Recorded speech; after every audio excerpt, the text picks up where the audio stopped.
दोस्तों, voice of Indus TV पारां आवां सभिनी खे भलीकार। दोस्तों, अॼु सिंधी ॿोलीअ जे नाले वारे आलिम, अदीब, दानिश्वर, मुतरजम साईं अता मोहम्मद बंबरे खे भेटा ॾियण लाइ सिंधू दरिया जे किनारे ते असांजे दोस्त प्यारे यूसुफ सारंग पंहिंजे इदारे इन्विटेशन टू थिंक पारां नंढड़ी गॾिजाणी रखी आहे, जेका सिंधू दरिया जे पेट में साईं अता मोहम्मद बंबरे साहब खे संदसि वेझा दोस्त, संदसि वेझा साथी खेसि भेटा ॾींदा। ही नंढड़ो प्रोग्राम दरिया जे विच सीर में ॿेड़ियुनि ज़रिए मुनक़िद कयो वियो आहे, छाकाणि जो साईं अता मोहम्मद बंबरे जो सिंधू दरिया सां इश्क हो। हुन घणे खां घणो कमु जेको कयो आहे उहो बि सिंधी ॿोली सिंधू दरिया ते कयो आहे। सिंध जो महिराण मेजर रावटी वारो किताबु हुजे या सिंधूअ जो छोड़ वारो इलाइक़ो हुजे, अहिड़ा किताब आहिनि जिन में हुन सिंधू दरिया खे यादि कयो आहे। सिंधू दरिया जे उन्हनि जेके बि छाड़ूं थियनि थियूं, जेके बि उन्हनि मां शाखूं निकिरनि थियूं, उन्हनि ते हुन बारीक बीनीअ सां कमु कयो आहे। इन करे सभिनी दोस्तनि गॾियल तौर ते इहो फ़ैसिलो कयो त साईं अता मोहम्मद बंबरे खे हुन दरिया जे विच ते भेटा पेश कजे। उन मौक़े ते सिंधी ॿोलीअ जे नाले वारे आलिम, अदीब ऐं मुमताज़ दानिश्वर साईं ताज जोए, मौजूदा टहीअ जे इंतिहाई सगारे कालमिनिस्ट ऐं समाज सुधारक ज़ुल्फ़कार हालेपोटे, नौजवान शाइर ऐं संबारा पब्लिकेशन जे मालिक साजिद सिंधी ऐं नौजवान लेखक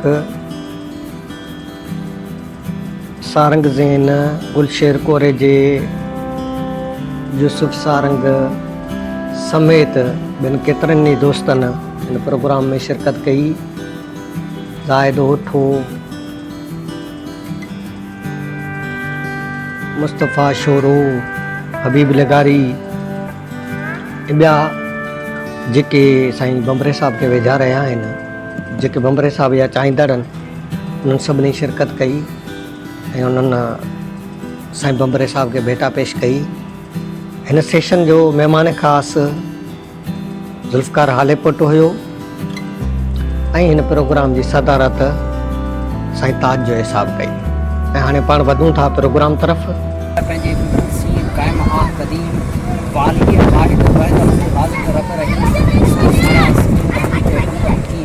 करे पाण करीम जोड़ूं जोड़ जहान सिंध जे अज़ीम फर्ज़ंद ऐं तारीख़ दान साईं अता मोहम्मद बंबरो जी यादि में ख़ासि मेड़ाके सां हाज़िर थिया आहियूं। सभ खां पहिरियां हिन प्रोग्राम को ठाहिण या असां सभिनी खे गॾु करण में जंहिंजो अहम किरदारु आहे। छा साईं चयो हो त तव्हां इश्क खे शाबास जंहिं मोहबती मेड़िया, जिन मोहबतियुनि खे मेड़ियो आहे जेको शख़्स आहे उहो साईं यूसुफ सारंग आहे। सभ खां पहिरियां आऊं सॾींदुसि साईं यूसुफ सारंग खे, उहो आजियाणो ॾे। तव्हांजे भरपूर ताड़ियुनि में अचे थो साईं यूसुफ सारंग। बेटा में ताड़ियूं ठीक है माण्हू ज़िंदा नवाज़, साजिद, जेके दोस्त आहिनि, कुर्बान, रतीफ़, सभिनी दोस्तनि जी महिरबानी। उहो हिन नंढड़ो प्रोग्राम आहे, माना इहो हिकिड़ो असां लाइ सुवालु हुयो, प्रोग्राम कजे न कजे, कोन माना ॼण हिकिड़ी हेज़िटेशन, डपु, ख़ौफ़ सभु मामला हुया ऐं सम्झ में न ईंदड़ हुया। मिसाल असां हीउ प्रोग्राम रखियोसीं पिए साईं रनीकोट ते, असां सोचियो पिए त साईं तारीख़ जो माण्हू हो, रनीकोट असांजे तारीख़ जो उञाण, असांजी क़दामत जो उञाण, रनीकोट ते गॾु थींदासीं ऐं 100 खनि दोस्तनि जो उते बंदोबस्तु कबो ऐं उते पाण बंबरे साहब खे हिकिड़ी वॾी भेटा ॾींदासीं ऐं बहितरीनु ट्रिब्यूट ॾींदासीं। पर इहो हिकिड़ो इतफ़ाक़ थियो त असां 11 ते जी प्रोग्राम रखियो, तव्हांजे दोस्तनि चयो त बाबा हेॾे न अचिजो, हे बरसातनि जे करे नयूं थियूं ऐं 3 ॾींहं न बि वई आई, रस्ता असांजा बंदि थी विया। रस्ता बंदि थियण जे करे असां डबल माइंडेड रहियासीं ऐं ओॾा न निकिरी सघियासीं, पर इहो शइ इहो तय आहे त पाण रनीकोट ते हलंदासीं ऐं पाण बंबरे साहिब खे उते वॾी भेटा ॾींदासीं, छाकाणि त बंबरे साहिब को नंढो माण्हू कोन्हे। हीअ तारीख़ ई क़ौमनि जा ॾींदड़ हूंदा आहिनि। तारीख़ वर्ली के अहिड़ा माण्हू पैदा कंदी आहे। जामी साहिब ॾाढो भलो टाइटल पंहिंजे आर्टिकल जो ॾिनो त मुकमल आज़ादु इंसान, ऐं मुकमल आज़ादु कॾहिं कॾहिं माण्हू मासूमियत में बि उहे सभु बंदिशूं टोड़े विझंदो आहे। उहा नेचुरल हिकिड़ी मासूमियत हूंदी आहे, पर उहे मासूम इंसान जेके उन समूरनि रवायतनि खे ऐं बंदिशनि खे टोड़ींदा आहिनि, इंसानी आज़ादियुनि जा क़ाइल हूंदा आहिनि, उहे तारीख़ जा वॾा माण्हू साबित थींदा आहिनि। साईं अता मोहम्मद बंबरो उन्हनि मां हो। हिकिड़ी ॻाल्हि आहे तारीख़ शनासी। साईं जी एम सैद हो न, साईं जी एम सैद पंहिंजे सॼे फ़िक्र खे तारीख़ ते बीहारियो। सिंधूअ जी साझा पाण खणंदासीं, सॼी तारीख़ ते साईं वञी पंहिंजे फ़िक्र थो बीहारे, छाकाणि त क़ौम जीअं फ़र्दनि जा ज़ातियुनि जा हिकिड़ा शिजरा हूंदा आहिनि, तव्हां शिजरा ख़तमु करे छॾियो, असां लुड़ी वेंदासीं त किथां शुरू थिया आहियूं। त क़ौमनि जी हिकिड़ी तारीख़ हूंदी आहे, क़दामत हूंदी आहे। माज़ी में असां हीअं रहियासीं, हाल असांजो एॾो ख़राबु आहे ऐं मुस्तक़बिल खे पाण ठीकु कंदासीं, उहो ठीकु करण लाइ ईअं हलिबो। साईं अता मोहम्मद बंबरे उन तारीख़ ते कमु कयो, उन तारीख़ शनासीअ ते कमु कयो, सिंध शनासीअ ते कमु कयो। ठीकु आहे, तारीख़ तहक़ीक़ तलब कमु आहे, उन तहक़ीक़ जो कॾहिं बि किथे को रस्तो रुकबो कोन्हे, उहो रस्तो हलंदो रहंदो आहे। ईअं बि न आहे त मिसाल तौर ते जेका अॼु तहक़ीक़ थी आहे उहा एक्यूरेट हुजे, सुभाणे उहा तब्दील थी सघे थी, शयूं तब्दील थींदियूं रहंदियूं आहिनि, तब्दीली जे मरहलनि मां गुज़रंदियूं आहिनि। पर तव्हां घटि में घटि पंहिंजी अज़मत खां वाक़िफ़ थियो, तव्हांखे इहा त ख़बर पए थी तव्हां कल्ह छा हुयो, अॼु असां पंहिंजी उन सतह खां थिड़ी किथे वञी बीठा आहियूं। त हिकिड़ी नंढड़ी तक़रीब आहे, ऐं घणो वञी करे कोन ॻाल्हाईंदुसि, टाइम कोन वठंदुमि। तयारी आहे का ॿी करे आयोसि, उन तयारी खे पाण छॾियूं था, उहो पाण हुते ॻाल्हाईंदासीं। साईं ज़ुल्फ़कार साहिब खे देरि पई थिए, ऐं पाण घणी देरि हुते करे चुका हुआसीं प्रेस क्लब में बि, दोस्तनि जो इंतज़ारु कंदे। वरी बि सभिनी दोस्तनि जी महिरबानी, हिकिड़ी शुरूआति आहे, पाण इंशाअल्लाह अक्टूबर में पाण रनीकोट। साईं अता मोहम्मद बंबरे सिंध लाइ घणो कमु कयो आहे, जेको कॾहिं बि विसारे नथो सघिजे। हलीम बाग़ी चयो त चयम घर में लांघा ऐं फाका रहनि था, चयम घर में लांघा ऐं फाका रहनि था, वॾा घर जा भाती न अक्सर पुछनि था, नथा ॿार निढड़ा सुणाइण सां सरचनि, न कोई परियुनि जे कहाणियुनि ते परचनि। सॼी राति तारनि जूं ॻाल्हियूं ॿुधाए, भला केसि ताईं को बुखे भॼाए, सॼी बचा मानी मानी पुकारे मरी विया, ऐं मानी जे उॾके में वेला टरी विया। चेमीअ छुआ भला शाह भेटाई, त धरती में अखियूं टुकाए चयाईं, दुनिया जो दस्तूर ईअं आहे बाग़े। असांजे अॼु हिन प्रोग्राम जो ख़ासि महिमान आहे साईं ज़ुल्फ़कार हालीपोटो, नामियारो लेखक ऐं सदारत प्रोग्राम जी करे पियो नामियारो अदीब साईं ताज जोयो साहिबु। साईं ज़ुल्फ़कार खे ज़रूरी कम सां वञिणो बि आहे, इन्हीअ करे साईं खे अर्ज़ु कंदुसि त पंहिंजे ख़्यालनि जो इज़हार करे। साईं ज़ुल्फ़कार हालीपोटो प्रोग्राम में सॼे हवाले सां साईं वॾी महिरबानी। मां इन क़ाबिल त न आहियां जो बंबरे साहिब ते वेही ॻाल्हायां। सिंध जो हिकिड़ो तमामु वॾो माण्हू हो ऐं हिकिड़ो ह्यूमनिस्ट हो बेसिकली। त सभिनि खां पहिरीं त उहे जेके दोस्त आहिनि, इन्विटेशन, मूंखे नालो एॾो वणियो, इन्विटेशन टू थिंक, सोच ॾांहुं फ़िक्र ॾांहुं अचण जी दावत। उन्हनि दोस्तनि इन फोरम जे तहत ई साईं ते जेको साईं खे ट्रिब्यूट पेश करण लाइ रखी आहे, नंढड़ी गजाणी दरिया ते। त इलाही पासा आहिनि, ताज साहिब खे हींअर मूं ॿुधो, उन्हनि जी शुरूआती ॻाल्हि मूं न ॿुधी, बाक़ी जेको ॻाल्हि ॿोल ॿुधी। दरिया ते बीठा आहियूं, इन करे आऊं रुगो इहो पासो साईं जो ॿुधाईंदुसि त जीअं एम.एच. पंवर साहिबु ऐं जोयो साहिबु हुया, ईअं हिकिड़ो मल्टी टास्किंग ऐं मल्टी डायमेंशनल माण्हू हो। ऐं ख़ासि तौर ते ॿियूं त ट्रांसलेशन्स आहिनि साईं जूं, मूं ॿुधियूं आहिनि, ॾिठियूं आहिनि, पढ़ियूं बि आहिनि, पर साईं जेको साईं जिन ॾींहंनि में ट्रांसलेशन में पियो, काफ़ी ॿिया ट्रांसलेशन्स में माण्हू हुआ, पर घणो करे लिटरेचर ट्रांसलेट थींदो, नाविल आहे, कहाणियूं आहिनि। तॾहिं सिंधी अदब में ॿाहिरें अदब जी अचण जो एॾो रुझान कोन हो, किताब घटि ईंदा, पोइ के किताब ईंदा जेके इदारा छपराईंदा। त साईं जेको सिंध जी ख़ासि तौर ते डाउन स्ट्रीम जे हवाले सां ऐं सिंध जे पाणी, सिंध जा वहकरा, इन हवाले सां हिकिड़ा लैंग्वेज अथॉरिटी ॿ हिकिड़ा किताब छपराइनि, हिकिड़ो सिंधी अदबी बोर्ड, लैंग्वेज अथॉरिटी। त इहे 3-4 किताब, छाकाणि त पाणी जो शागिर्द आहियां ऐं पाणी ते थोरो घणो कमु थो कयां, मूंखे केॾी महिल उहो किताब जी ट्रांसलेशन ॾिसी हैरानगी थींदी आहे त जेके हिन वक़्तु सॼी दुनिया जा इंटरनेशनल प्रोटोकॉल्स आहिनि, पाणीअ जा, डाउन स्ट्रीम जा, पुछड़ीअ जा, पाणी जे हक़नि जा, उन हवाले सां साईं हिकिड़ा सिंध खे ॾाढा बुनियादी तर्जुमा ॾेई वियो आहे। शायदि उन्हनि ॾींहंनि में अंग्रेज़ी पढ़ण जो एतिरो रवाजु न हुजे, त इहो साईं जो वॾो कंट्रीब्यूशन आहे। साईं सां मिलंदा बि रहियासीं, संदसि घर बि वेंदासीं, केॾीमहिल सालगिरह आहे, केॾीमहिल के दोस्त अचणु पिया चाहिनि। संदसि फर्ज़ंद शहीद थियो त कुझु कराची मां, कुझु ॿाहिरां यूरोप मां कुझु एक्टिविस्ट आया इंसानी हक़नि जा, उन्हनि खे वठी वियासीं। बहादुर माण्हू हो, कॾहिं बि हुनखे ईअं ऑप्टिमिस्टिक हो। जीअं जोयो साहिब सां ज़िंदगी आख़िरी घड़ीअ ताईं पुरुमीद ॾिठो, हिकिड़ो पुरुमीद माण्हू हो ऐं कमु तमामु घणो करे वियो आहे वॾो। मूंखे जेका ॿी ॻाल्हि उत्साहींदड़ लॻे थी उहा इहे त इलाही अदीब शाइर सुठा असांजा माण्हू आहिनि, फिक्शन में माहिर आहिनि, एक्सपर्ट आहिनि, पर जेको साईं जी पॉलिटिकल अंडरस्टैंडिंग हुई शयुनि जी, उहा तमामु ॿिए पाए जी हुई। ऐं हुन सम्झो पिए त सिंध जा जेके बि आइनी कानूनी हक़ आहिनि या सिंध कीअं ख़ुदि मुख़्तियार ऐं हिकिड़ो आज़ादु वतन हुजे, त आउं सम्झां थो त घटि वरी असांजा इन एज में अहिड़ा राइटर्स या अहिड़ा मुफ़क़िर बचनि था जेके आख़िरी घड़ीअ ताईं उन मौक़िफ़ ते बीठा रहनि था। त इहा बि साईं जी वॾी कंट्रीब्यूशन हुई। त असां त सम्झूं था त न फ़क़ति असांजी टही ते ज़िमेदारी आहे त हुन जे कम खे अॻियां वधायूं। अगरि जीअं जोए साहिबु ताज साहिबु चयो त के माण्हू मथां उरा हुजनि हुनजे सियासी फ़िक्र खां ऐं हुनजे ख़्याल खां, त हुनजा ॿिया घणा पासा आहिनि, उन्हनि खे खणो, हुन जेके ट्रांसलेशन्स कयूं आहिनि उन्हनि खे खणो, उन्हनि ते वहकूं रखो। जेकर तव्हां सम्झो था त के माण्हू तव्हां सां नाराज़ थींदा या तव्हांखे तंग कंदा, त 50 ॿिया पासा आहिनि जिन ते तव्हां कमु करे था सघो। जीअं साईं ॿुधायो ज़फ़र जूणेजे वारो जेको हिन दुनिया में तव्हांखे ख़बर आहे चिल्ड्रन लिटरेचर ते केॾो कमु आहे, ऐं सॼी दुनिया चवे थी त चिल्ड्रन लिटरेचर नायाबु थींदो पियो वञे, उन ॾांहुं मोटी अचे। सॼो जेका वेस्टर्न वर्ल्ड आहे, जेका हेॾी मॉडर्न वर्ल्ड आहे, उहा बि चिल्ड्रन लिटरेचर ॾांहुं पई वञे। उहो असां वटि एॾो नायाबु कमु थी वियो आहे, साईं करे वियो आहे हुन में कंट्रीब्यूट।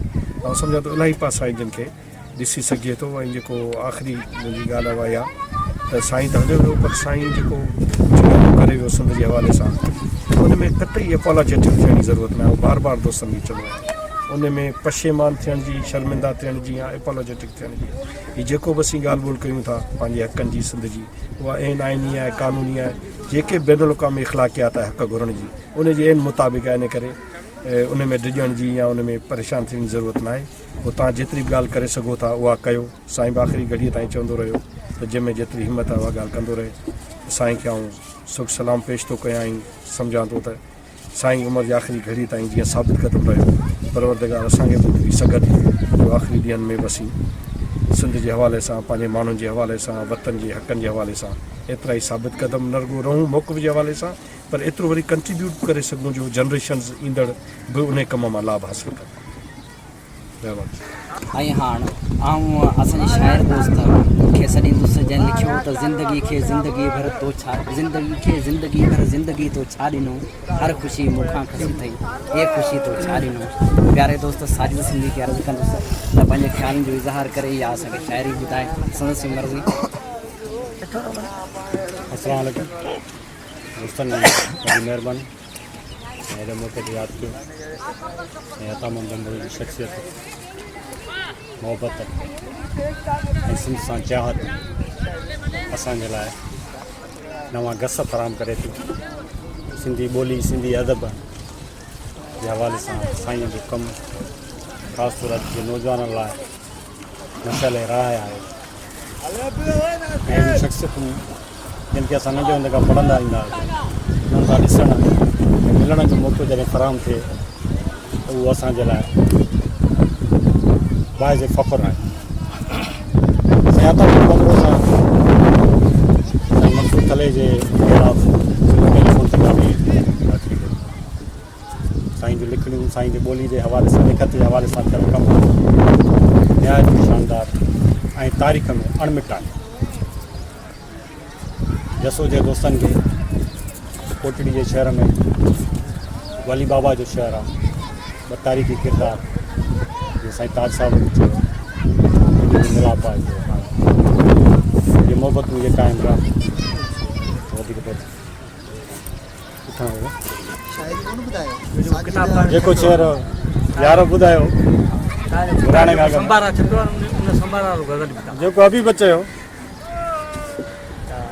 अभी ॿुधायो, हिकु बंदि ॿुधायो, हर ख़ुशी मूंखां खसी थई, ए ख़ुशी तो छा ॾिनो, हर ख़ुशी मूंखां खसी थई, ए ख़ुशी तो छा ॾिनो, ज़िंदगीअ खे ज़िंदगी भर ज़िंदगी तो छा ॾिनो। आहज़ारी पंधवारी पेर नंगा सिज ततल, आहज़ारी पंधवारी पेर नंगा सिज ततल, लुड़कलारूं बेकरारी आशिकी तो छा ॾिनो।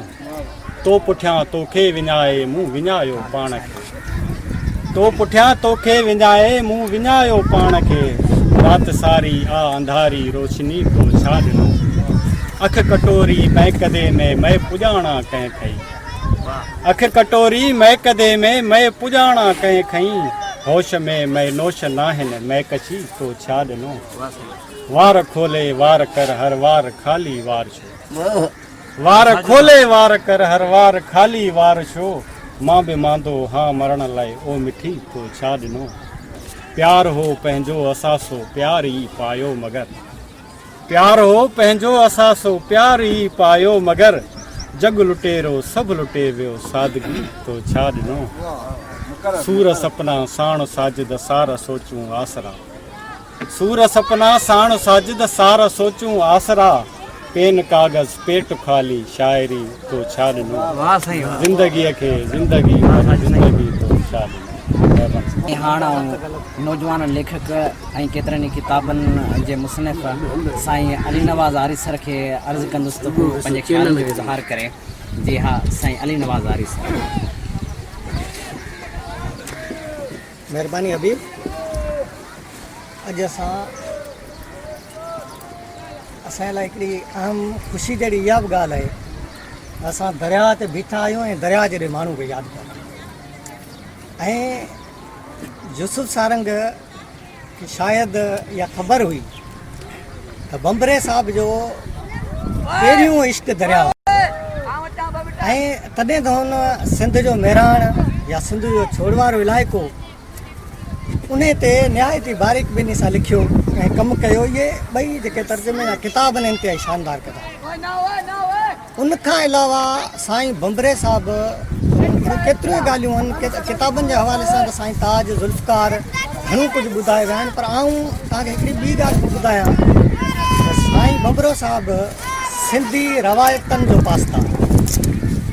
तव्हां माना केतिरा दोस्त बम्बरे साहिब सां मिलिया हूंदा मूंखे ख़बर कोन्हे, पर जॾहिं बि वञिबो हो वटि माना आख़िरी जेका पोज़ीशन हुई बेड ते लेटियो पियो हो, उन जे बावजूदि बि गेट ताईं नंढड़े ॿार खे बि छॾण ईंदो। इहा हुनजी बिने वॾाई हुई। ऐं उन खां पोइ मूं जॾहिं किंजर लाइ साईं खां इंटरव्यू कयो ऐं निहायती तफ़सीली इंटरव्यू 2.5 खां 3 कलाक जो इंटरव्यू जेको बाद में असां किंजर में शार्ट करे इलाही शार्ट करे छपियो, उन में साईं जेको सिंध जी तारीख़ ते ॻाल्हायो आहे, दरावड़ दौर खां वठी मोहन जे दड़े ते साईं ॿुधाए थो त मोहन जो दड़े जी जेका तारीख़ आहे असां वटि खणी जो अॼु ताईं उहो रटो लॻल आहे। 5000 साल ते असीं बीठा आहियूं, पर जेका उन जी खोटाई कई वई आहे उन जो जेको पहिरियों तह जेको आहे उन जी खोटाई दौरान उन्हनि जेको ॾिनो हुयो त हीअ जेको सो 5000 साल मथियूं तह थो ॿुधाए, जेकॾहिं जे हेठि अञा खोटाई कई वेंदी त 30,000 साल खां बि आगाटी सघे। उन 30,000 साल खां बि आगाटी सिंध जो मालिक साईं अतावंदो बम्बरो, जंहिं इंडस स्क्रिप्ट डिसाइफर ते बि पहिरियों माण्हू आहे जंहिं पहिरियों कमु कयो। सिंध में मूंखे नथो सुझे अहिड़ो ॿियो माण्हू त जंहिं इन सतह ते कमु कयो हुजे, जेको सिंध यूनिवर्सिटी वारनि किताबु छपरायो। उन खां पहिरीं सिंधू लिखत जी भांज बि साईं जो शाकार किताबु आयल आहे। त मुंहिंजा दोस्तो साईं अतावंदो बम्बरे खे मज़हब हुजे या ॿिया मामला हुजनि, कंहिं बि रीति उनखे कंट्रोवर्शियल न बणायो। साईं जे कम ते ध्यानु ॾियो। साईं जेके किताब तर्जुमो कया आहिनि, साईं जेको सिंध धरती मज़हबनि जी मां प्रोफेसर एन मोरा वारो जेको किताबु तर्जुमो कया ऐं शाकार किताबु आहे, तव्हां उनखे पढ़ो, उनखे ॾिसो। साईं उन में इहा शइ क्लियर थो करे त दुनिया जा जेके बि मज़हब आहिनि उन्हनि सभिनी मज़हबनि जी मां जेका आहे उहा सिंध धरती आहे। हू चए थो त दुनिया जूं जेतिरियूं बि तहज़ीबूं आहिनि उहे समूरियूं तहज़ीबूं सिंधू तहज़ीब मां फुटी निकितियूं आहिनि। त अहिड़ियूं केतिरियूं ई ॻाल्हियूं आहिनि बम्बरे साहिब जूं, उन्हनि ते कमु करण जी ज़रूरत आहे। साईं ते अदबी वेहकूं थियणु घुरिजनि। साईं ते ॿिया केतिरा ई पासा आहिनि जिन ते साईं ते तफ़सील सां कमु करण जी ज़रूरत आहे। ऐं असांजी जेका नौजवान टही आहे नई टही आहे सिंध जूं जेके बि यूनिवर्सिटियूं आहिनि उन्हनि खे घुरिजे त साईं ते अलॻि अलॻि सां PhD कराए। ऐं हिन मौक़े ते आउं हिकु भेरो ॿीहर तव्हां सभिनी दोस्तनि खे जस थो ॾियां। तव्हां सभई हिन सिंधु दरिया जे किनारे ते अॼु भंभरे साहिब खे यादि करण लाइ गॾु थिया आहियो ऐं वधि खां वधि आउं वाधायूं ॾियां थो यूसुफ सारंग खे हेॾे सुठे प्रोग्राम करण। तव्हां सभिनी जी महिरबानी। में वॾो किरदारु आहे। हैदराबाद खां वेंदे कराची ताईं, कश्मीर खां कंदकोट ताईं जिते बि अदबी मेड़ाको हूंदो उते हीउ शख़्स लाज़मी पहुचंदो। हीअ असां सभिनी जो ताज आहे। ऐं हाणे आउं हिन प्रोग्राम जे सदर मोहतरम साईं ताजो साहब खे अर्ज़ु कंदुसि त हू असां सभिनी सां पंहिंजे ख़्यालनि जो इज़हार करे। सिंध ऐं सिंधूअ जे आशिक़ अली बाबा जे शहर में सिंध ऐं सिंधूअ जे ॿिए आशिक़ तमामु भंभरे जे यादि में सिंधू दरिया में थोरो घणो पाणी अचण ते ॿेड़ियुनि ते इन्विटेशन टू थिंक सिंध पारां ही मुख़्तसिर गॾिजाणी करे रहिया आहियूं। हतामुल भंभरो सिंध जो सचो आशिक़ हो जंहिं पंहिंजे अमली ज़िंदगी जी शुरूआति वकालत सां कई ऐं शेख आज़ जो 6 महीना जूनियर बि रहियो। ऐं हुन 1964 धारे होशू रिसाले जा 4 पर्चा कढिया जंहिंमें ख़ासि करे हिकिड़ो पर्चो सिंध यहूदी ट्राइब साज़िश जे घेरे में उनवान सां जंहिं करे समूरनि पर्चनि ते पाबंदी विधी वई। हू साईं GM सैद जे फ़िक्र जो पोइलॻ हो, पर गॾोगॾु हू सिंध जी निजात लाइ हथियारनि जी जदोजहद जो बि हामी हो। बहरहाल हुन पंहिंजी सॼी ज़िंदगी सिंध जी तारीख़, सिंधी ॿोली ऐं सिंध जे क़दीम आसारनि बाबति जेका दुनिया अंदरि खोजना थी आहे पाण खे उन लाइ वक़्फ़ु करे छॾियो। उन शाह लतीफ़ ते HT सोरले जा 2 किताब शाह भिट ऐं म्यूज़ ऑफ प्रोविडेंस जंहिंखे सरताज शाह लतीफ़ जो तर्जुमो कयो। अहिड़े नमूने सां हुन सिंधी ॿोलीअ बाबति जेके आलमनि तहक़ीक़ कई सिंधू लिखत बाबति हुन तमामु घणो कमु कयो आहे जेको अञा अणछपियल आहे। सिंधी लैंग्वेज अथॉरिटी हुन जा 2 किताब छपायो हुआ ऐं आर्काइव्स डिपार्टमेंट हुनजो अंग्रेज़ी में किताब छपायो आहे। सिंधू लिखत जी बांझ 2 किताब, हिकिड़ो सिंध आर्काइव्स ऐं हिकिड़ो कविता पब्लिकेशन छपायो आहे ऐं तमामु घणा किताब जिन में सिंधू लिखत बाबति मुख़्तलिफ़ आलमनि एसआर राव, आस्को परपोला, सेमुअल परपोला, नीलकंठ ऐं ॿियनि केतिरनि माहिरनि जा जेके किताब आहिनि या तहक़ीक़ मज़मून आहिनि उहे हुन तर्जुमा कया। उनखां पोइ हुन सिंधू दरिया बाबति सिंध जो महिराण रावटीअ जो, सिंधूअ जे छोड़ वारो इलाइक़ो, सिंधूअ जे कठार ते वसंदड़ शहर, सिंधूअ किनारे वसंदड़ जत ऐं ॿिया किताब हिन तर्जुमा कया। उनखां सवाइ सिंध जी तारीख़ ते मुख़्तलिफ़ अंग्रेज़ आलमनि जा लिखियल किताब जंहिंमें सिंध लुकोइल माथरी या अमेरिका में अमेरिका जा क़दीम सिंधी, उनखां सवाइ सिंध मूं कीअं ॾिठी, सिंधूअ जूं सल्तनतूं ऐं ॿिया 40 खनि किताब तारीख़ ऐं क़दीम आसारनि ते जंहिंमें ठटे जे कातबनि ते काठियावाड़ ऐं कच्छ जा जेके तालुकात आहिनि उन्हनि ते तमामु घणो हुन कोरियो कयो। उनखां सवाइ गॾोगॾु हुन चीनी जेको मशहूरु सियासतदान लिu शाओकी उन जा 2 किताब, हिकिड़ो सचो कम्युनिस्ट कंहिंखे चइजे ऐं वेड़ जो फ़न, उहे हुन तर्जुमो कया। हिन आख़िरी ज़िंदगी में जॾहिं हुनजी जूं नज़र हुनजी साथ छॾे वई ऐं या घटिजी वई त हू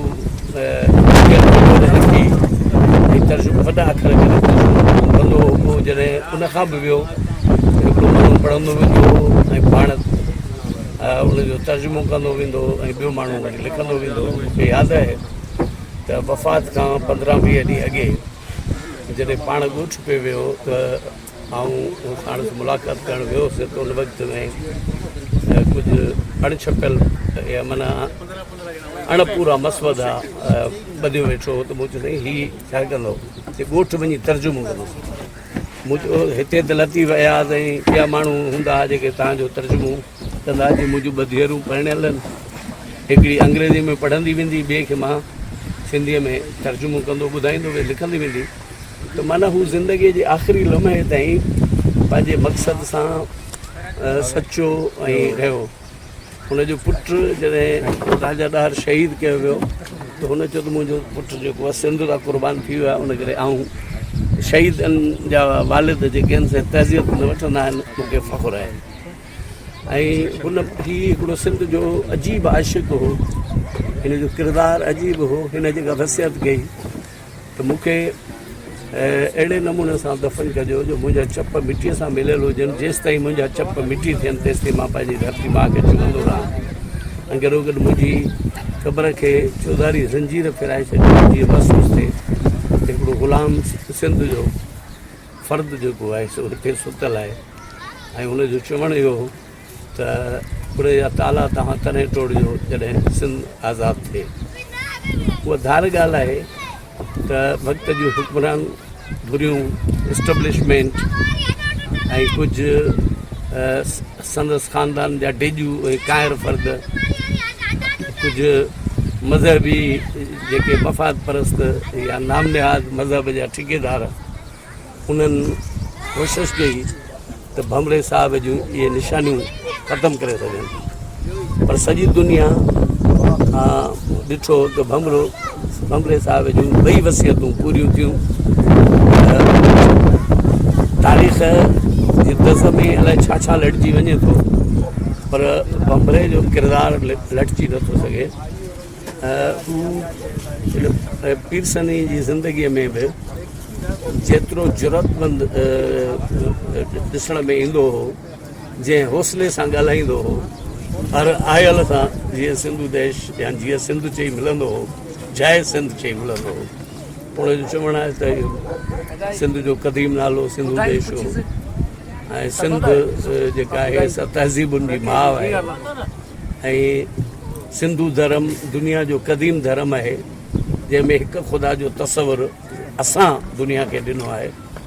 वहदतुल वजूद या तसवुफ़ जेको आहे उहो वेदांत जे संगम सां सिरजियो आहे।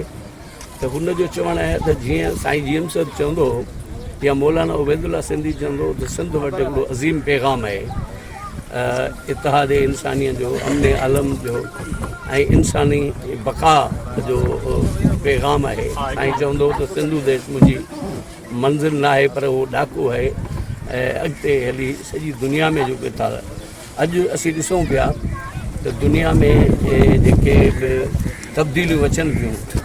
साईं जीएम साहिब 92 में चयो त अमेरिका टुटंदो। अॼु तव्हां ॾिसी रहियो आहे त अमेरिका में ॾारूं पइजी चुकियूं आहिनि, हुनजूं रियासतूं बाक़ी बणिजी चुकियूं आहिनि। ऐं आउं सम्झां थो त उहा साईं जीएम साहिब जी पेशन गोई पूरी थी रही आहे त दुनिया अंदरि जेके फितरी गैर फितरी विरांग आहिनि उहे ख़तमु थियणा आहिनि।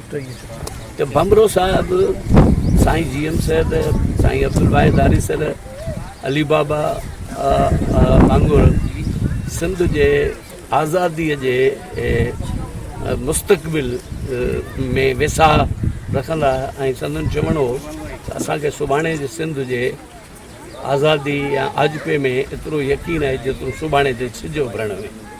ऐं सम्झां थो त भमरे साहिब जेको पोरियो कयो आहे उनखे असां अञा सिंध अञा उहा मञता न ॾिनी आहे। रुॻो असीं ॾिसूं था हुन आख़िर में साइंसी किताबनि जा तर्जुमा करणु शुरू कया, जीअं मसलन नस्लनि जो बुण बुनियाद या साइंस जी तारीख़। उनखां पोइ उन ॿाराणे अदब ते तमामु घणो कमु कयो। दुनिया हे असांजो दोस्त ज़फ़र जुणे जो उन पंहिंजे इदारे पारां उन जा केतिरा किताब छपराया, पर 50-60 किताब ॿारनि जा जेके आहिनि हुन जा सोणी ऐं मुख़्तलिफ़ प्रेसनि वटि मौजूदु आहिनि। ऐं सिंधी अदबी board, culture department, language authority ऐं ॿियनि इदारनि वटि ॿोली तारीख़ बाबति हुन जा केतिरा किताब अञा मौजूदु आहिनि। हुनखे पंहिंजे किताबनि जी बि मुकमल रॉयल्टी न मिली, पर हुन जो इश्क सलामत हो ऐं उन इश्क जे करे आख़िरी वक़्त ताईं हुन जो कलम ऐं हुन जी ज़ुबान जेका उहा ख़ामोश न वेठी ऐं हू सिंध जा क़सीदा लिखंदो रहियो। हू सिंध जो आशिक़ हो। अॼु जिन दोस्तनि आतम मोहम्मद भमरे खे यादि कयो आहे, उन्हनि ॼणनि त पाण खे यादि कयो आहे, सिंध खे यादि कयो आहे, सिंधूअ खे यादि कयो आहे, सिंध जे तारीख़ खे यादि कयो आहे। जेकॾहिं असीं पंहिंजे मुहसिननि खे ईअं यादि कंदासूं ऐं बेरुखीअ जे शिकार थियणु न ॾींदासूं, ज़रूरु असां पंहिंजी मंज़िल हासिलु कंदासूं, जंहिं मंज़िल जो ॾस साईं जीएम सर, अताउन भमरे, अली बाबा, हारिस बशीर ख़ान कुरैशी ऐं ॿियनि असांजे सुरमनि ऐं मुफ़क्किरनि ॾिनो आहे। असीं हेॾा सिंधू दरिया जे हिन लहरुनि में भमरे खे सुर्ख़ सलाम पेश करियूं।